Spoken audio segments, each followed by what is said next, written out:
Stephen Grant walked into the Macomb County Police Department on Valentine's Day and reported his wife missing. 3 weeks later, they found her body in his garage. 34-year-old Tara Lynn Grant was murdered in cold blood by her husband in their home in Washington Township, Michigan. And believe me when I say, this is just the beginning. Stephen claimed his wife and mother of his 2 children vanished on the night of February the 9th. He claimed she returned home from her job in Puerto Rico, and when she got in, they had a heated argument and then she left before getting into a dark, mysterious car.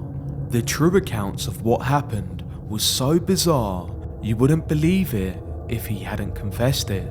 Without any further ado, let's get into the murderous love story of Stephen and Tara Grant.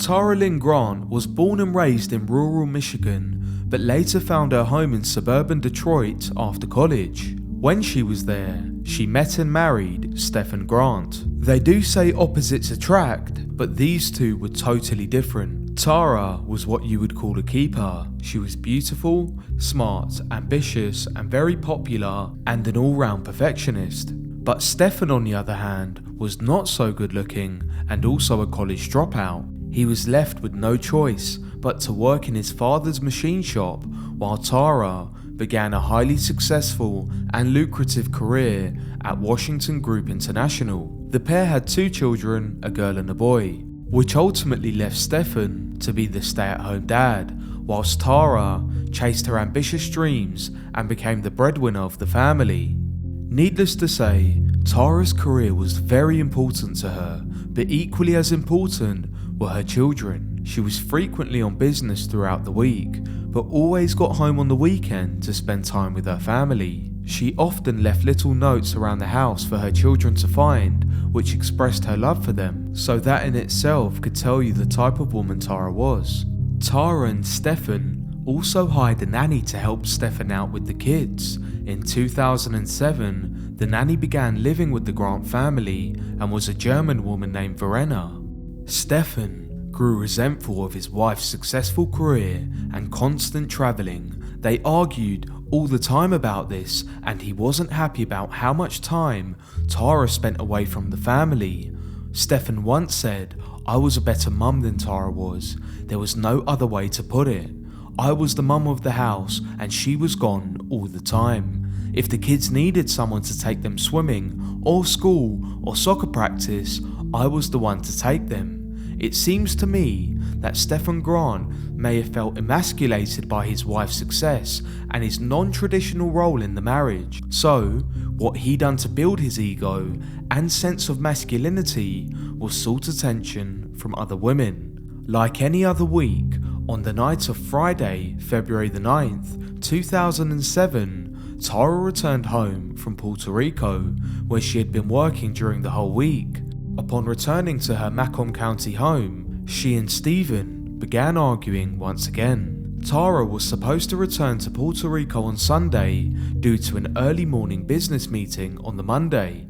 As you could expect, that made Stephen furious, and he truly felt that Tara was spending too much time at work and not enough time with the family. According to Stephen, the two had a terrible fight, and Tara left the home that same night. Stephen told the police that his wife was on the phone with someone he didn't know, who picked her up in a dark vehicle. By Valentine's Day, February the 14th, Tara was nowhere to be seen, and accordingly hadn't returned to work or home. Thus, her husband, doing what anyone would do in that situation, reported her missing. Stephen told authorities that he tried to call his wife several times and left tons of messages. Her family also grew concerned and had no clue where she was. If Tara was alive, going AWOL would have been very out of character, and Stefan seemed understandably concerned at the time. The missing persons case was officially initiated by the Macomb County Sheriff's Office. Over the next 2 weeks, Stefan Grant took to the media several times in a campaign of press conferences. He was actually able to bring a great deal of attention to Tara's missing persons report, but authorities had their suspicions and saw right through Stefan Grant crying wolf. Detective Pam McLean says, "When we first got to the home, Stefan seemed very nervous. He was very fidgety. He was trying to be over-cooperative, and the more questions we started asking him, the more nervous he became." Detectives also became suspicious of the nanny, Verena.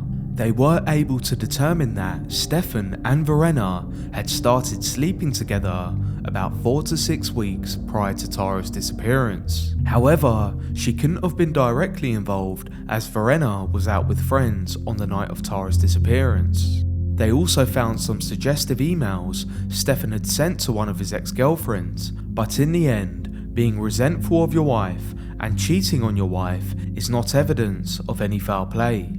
Initially, the police found no evidence in the Grant home to suggest any foul play, or better yet, any sign of Tara. Shortly after this, Stefan stopped cooperating with the police, but did continue conducting daily press conferences for the media.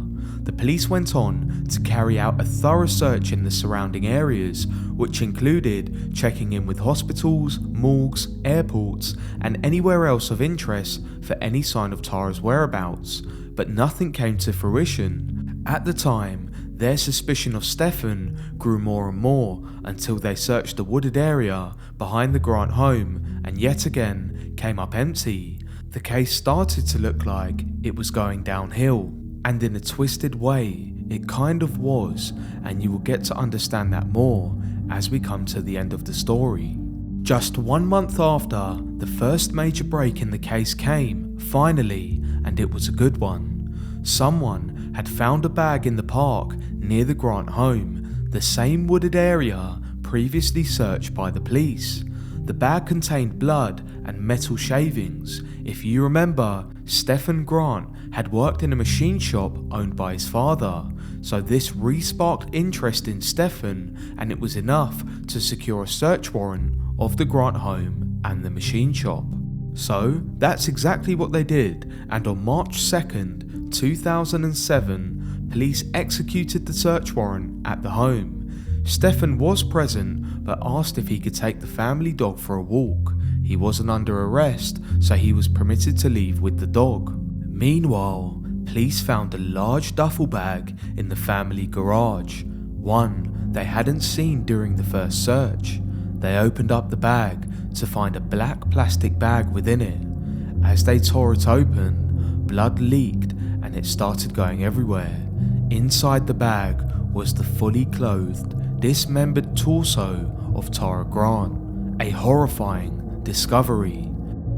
At the machine shop, investigators found an excessive amount of forensic evidence, including hair, blood, and even pieces of flesh from Tara. What they had managed to lose in the meantime, however, was the main suspect, Stefan Grant. Stefan knew it was coming to the end of the road and had fled when he learned police were going to find his dirty secret after executing the search warrant. Just 2 days later, police were able to track Stefan through cell phone tracking, hypothermic, and clinging on to dear life in the remote Wilderness State Park. Stefan was airlifted to Michigan Hospital for treatment. Not only was he severely hypothermic due to freezing temperatures, but he had also consumed large amounts of alcohol and prescription pills. He later told authorities that he planned to commit suicide in the wilderness. When that didn't go to plan, Stefan eventually recovered and gave a chilling confession. Stefan's confession started with the day at question, February the 9th, 2007. Tara had returned home from Puerto Rico and told Stefan she was leaving for work again that Sunday. He admitted to being upset and the pair began to argue. The argument took a violent turn when Stefan suspected Tara was having an affair with a co-worker, at which point Tara slapped him and he hit her back. In his confession, Stefan told detectives she fell. I know that she banged her head on the floor and she said something like, "That's it, I'm gonna take the kids and you're gonna be homeless, you're a piece of shit." At that point, he snapped, strangling his wife for approximately 4 minutes. I choked her. I put my hands on her neck and choked her. She finally grabbed my hand at one point, but it was too late then. I couldn't stop then. I knew I was going to prison and I panicked. Stefan then wrapped his belt around Tara's neck, using it to pull her down the stairs as his 2 children slept in their bedrooms. He put her in the back of his SUV, at which point Verena, the nanny, had returned home. He told her the sob story of his wife leaving him after an argument, and he claimed Verena had nothing to do with the murder. He then started to cover his tracks by calling Tara's phone several times and leaving messages. The same night that he killed his wife in cold blood, he shared his and his late wife's bed with Verena, the nanny. When he woke up, he got to work straight away. It was time he got rid of his old life for good. He took Tara's body to his father's machine shop where he dismembered her piece by piece. He put each body part in a plastic container and borrowed his children's sled to transport their mother's cut up corpse. He went to a wooded area behind his house, and this is where something absolutely bizarre happened. If he didn't confess it, you wouldn't believe it. Stefan says, "The sled took off and now I'm chasing after the sled that has my wife's cut up body on it downhill. It finally stopped when it rolled over and broke open. Now, all of the pieces of my wife's dead body had fallen all over the place." In a downward spiral, no pun intended, Stefan gathered the body parts and buried them in various locations in the woods. He said that he was banking on wildlife to find the remains before anyone else did. He actually went back various times and continued to move the body parts to avoid detection, which is very strange in itself. When he learned police were planning to do another search in the area, he took the torso back to his garage as he feared police would find it. During his confession, he admitted, "I did a very, very bad job of hiding anything. It's there in the open. I also didn't expect them to secure a search warrant for the house. But once they did, Stefan knew that they were going to find Tara's torso in the garage. He took the opportunity to flee. He drove around Michigan, drinking and popping pills before going to the remote wilderness state park. Stefan said he planned to die in the wilderness, which is why he failed to wear protective clothing. Fortunately, he was rescued in time to be held accountable for Tara's murder. On Friday, December 21st, 2007, Stefan Grant was found guilty of murder in the second degree. The prosecution sought first-degree murder charges, but after 3 weeks of testimony, the jury could not come up with a unanimous decision concerning the premeditation of the crime. The judge didn't hold back on Stefan and called his actions demonic, barbaric, and dishonest. Stefan Grant was sentenced to 50 to 80 years in prison for the second-degree murder charge, with an additional 6 to 10 years for mutilation of the corpse, with the sentences to run concurrently. The poor Grant children, just 6 and 4 years old when their mother was murdered, were then raised by Tara's sister. In June of 2008, Stefan Grant unintentionally took another life, that of his father's. His father committed suicide. Neighbours speculate that he was unable to overcome the shame and destruction the murder caused his family.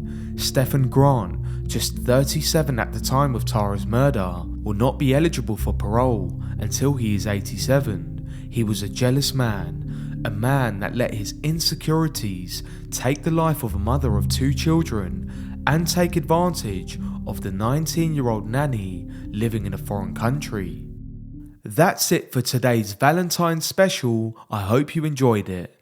If you like this sort of content and you want to see more, please feel free to suggest some cases and I will try my best to cover the top 3 most liked. If you liked the video, like it and subscribe to the channel because there's always something new to see here every day. So hopefully I'll see you all in the next one.